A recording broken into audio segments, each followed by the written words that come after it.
नमस्कार भक्तों, आपका मेरे चैनल ऑल इज वेल हमेशा में बहुत बहुत स्वागत है। आज मैं आपको दान देने के फल की एक बहुत ही सुंदर कहानी सुनाने जा रही हूँ। अगर आपको यह कहानी पसंद आए तो कमेंट में जरूर बताइएगा। साथ ही अगर आपने अभी तक हमारे चैनल को सब्सक्राइब नहीं किया तो सब्सक्राइब जरूर कर लीजिएगा और बेल आइकन भी प्रेस कीजिएगा, जिससे हमारी वीडियो की नोटिफिकेशन आपको मिलती रहे। अब सुनते हैं कहानी। किसी गांव में एक लड़की थी। वो बहुत ही सुंदर थी। उसका शरीर पतला था, रंग गोरा था और चेहरा गोल था। बड़ी बड़ी आंखें, लंबे काले घने बाल, बहुत मीठा भी बोलती थी।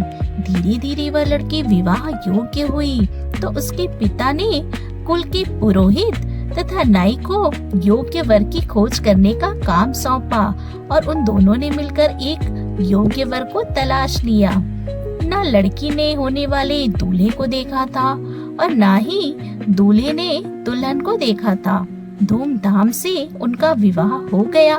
जब पहली बार लड़की ने अपने पति को देखा तो उसके बदसूरत शक्ल को देखकर वह बड़ी दुखी हुई। इसके विपरीत लड़का सुंदर लड़की को देखकर बहुत ही खुश हुआ।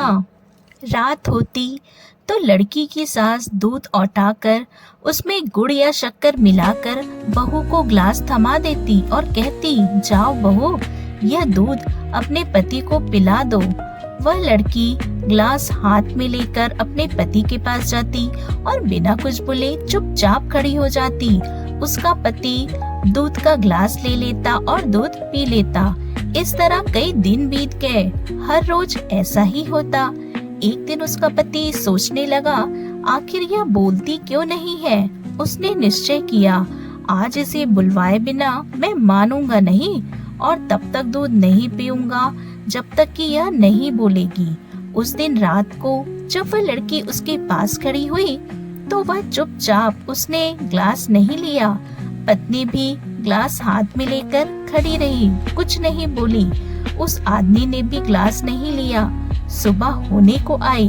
इसके पति ने यह सोचा, यह लड़की मेरे लिए कितना कष्ट सह रही है। अपने पास रखना इसके साथ घोर अन्याय होगा, क्योंकि यह तो मेरे साथ प्रसन्न नहीं है। यह सोचकर उसका पति उसे उसके मायके छोड़ आया। लेकिन बेचारी लड़की वहाँ भी प्रसन्न कैसे रहती। वह तो मन ही मन कुढ़ने लगी।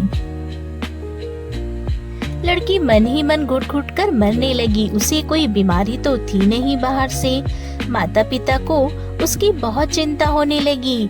वो उसे वैद्यों के पास, ज्योतिषियों के पास लेकर गए, पर कुछ समझ ही नहीं आया किसी को। कोई रोग जो होता तो समझ आता।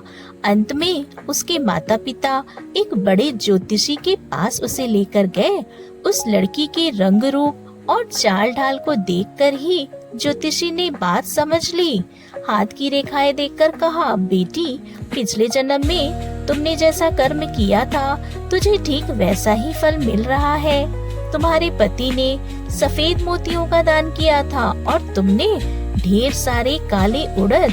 सफेद मोतियों के दान के फलस्वरूप तुम्हारे पति को खूबसूरत पत्नी मिली और तुम्हें उड़द जैसा बदसूरत पति। ऐसे हालात में तुम्हारे लिए यही अच्छा है कि तुम अपने पति के घर चली जाओ और मन में किसी भी प्रकार की बुरी भावना मत रखो। उसी से संतोष करो जो तुम्हें मिला है और आगे के लिए खूब अच्छे अच्छे कर्म करो, तुम्हें फल अवश्य मिलेगा। तो लड़की को बात समझ में आ गई और वह अपने पति के पास चली गई। फिर लड़की अपने पति के साथ आनंद पूर्वक रहने लगी। तो ये कहानी कैसी लगी दोस्तों, आपको कमेंट में बताइएगा और वीडियो पसंद आए तो लाइक करना ना भूलें। Thanks for